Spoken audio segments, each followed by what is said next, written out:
Today on Jer and Geoff Eat New West, we're finally doing PIVA.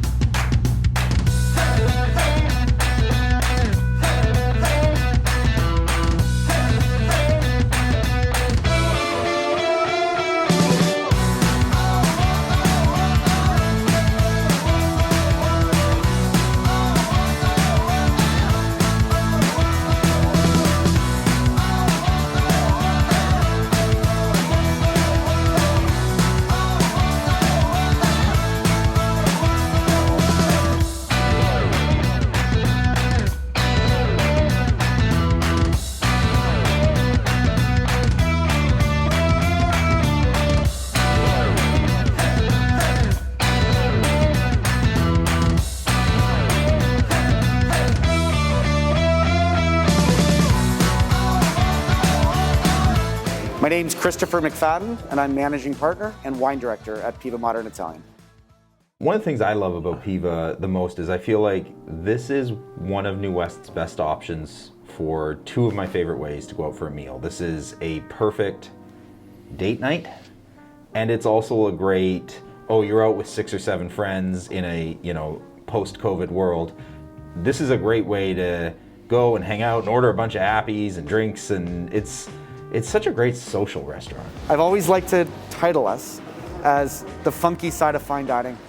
We're neat, it's a quirky looking space, and New York subway tiles for a backsplash and an open kitchen, and then the art that we have and the personalities that we have in this room, I think creates PIVA to be what PIVA always was destined to fully become. One of the tricks with PIVA is that anything with Nona in the title is pretty good. If they're talking about their grandparents, you're pretty safe. 2 of our partners, their mom's maiden name is PIVA, so their grandparents had settled from northern Italy into Kamloops back in 1917. So in the entire foundation of this restaurant being built as a family business, everything's always done for that kind of moment towards the grandparents that had settled here, which was Nono and Nona, to the 2 PIVA gentlemen. And that's something that we always hold true, because this started with a grandma and a grandpa, and a Nono and a Nona, to begin the idea behind how we became what we have. It was kind of the first fine dining or like higher price point, maybe higher quality food.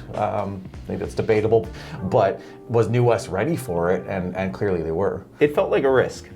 I mean, Wild Rice sadly went under business. I used to love Wild Rice. PIVA just felt like, is this something that's going to succeed? And I think it has just done so well there. And I think it's, little New West is all grown up. Yeah, it could have really gone the other way. There's something incredibly genuine about New Westminster that I think will never be lost. As it slowly expands, and even if it got its point to being 110, 120,000 population, there's so much wholesomeness that exists in New Westminster that I truly don't believe it'll ever be forgotten or lost, and it will just maintain, and people will become a part of it. It's just a special city. So let's talk food. Now, of the appies we tried, the polenta fries were my favorite. I think I could have eaten just a full course of those. Those were really tasty. Yeah. Even our camera guy started eating those polenta fries. Yeah. Got like a little shaved Parmesan on there. There's a crispy little crust around them.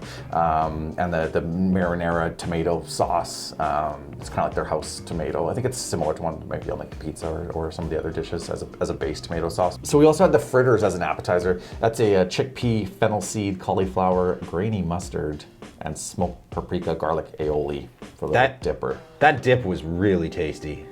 Yeah, I almost wanted to try the other things, dipping in that or dipping pizza. I dipped some of the fries in it, and it was great. Yeah, like totally worked. It almost kind of reminded me of it wasn't exactly the same, but it was a little bit like a pakora. A little bit, yeah. Yeah. I have to make an apology. One of our very first Eat New West videos was when we had Jay on teaching us how to make an old fashioned. And Jay makes a great old fashioned. But in that video, I said nobody in New West has mastered the old fashioned. It's my favorite drink in the world. And at that point, I had not had PIVA's Old Fashioned. Oh, really? PIVA does a really, really good Old Fashioned. I think it's hands down the best one in New West, and it's just as good as any one I've had anywhere in the Lower Mainland. Yep.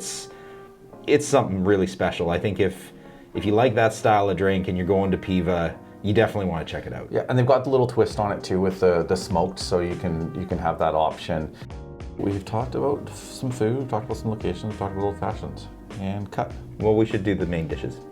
Oh yeah. Yeah. I had the Forna. Chris kept saying this was the absolute, like, this is sort of their highlight menu item. There's something incredibly quirky about it. Shredded chicken and black beans in a tomato olive oil sauce is not something that traditionally you would think go together. It's got a following to it, if you will. There's a beautiful amount of spice to it. The spaghetti holds to it so beautifully, but just there's a real quirkiness to the dish that keeps people consistently having it. It's funny because if they didn't tell me, I don't know that that's what I would pick off the menu. Like when I hear like, oh, ground chicken, pasta, like it actually almost sounds a little bit boring, but it's anything but. It is full of flavor. It's got a ton of kick. It's a tasty, tasty option. I get why it's so popular. So I had the linguine with clams. That was a good looking dish. Like just the presentation of it, I thought looked really, really cool. Yeah, it was good. It had some like chili flakes too, like small amount of spice. I don't want to say it was spicy because it wasn't spicy, but you can feel like a little bit of a little chili flakiness to it. You're destroying that dish.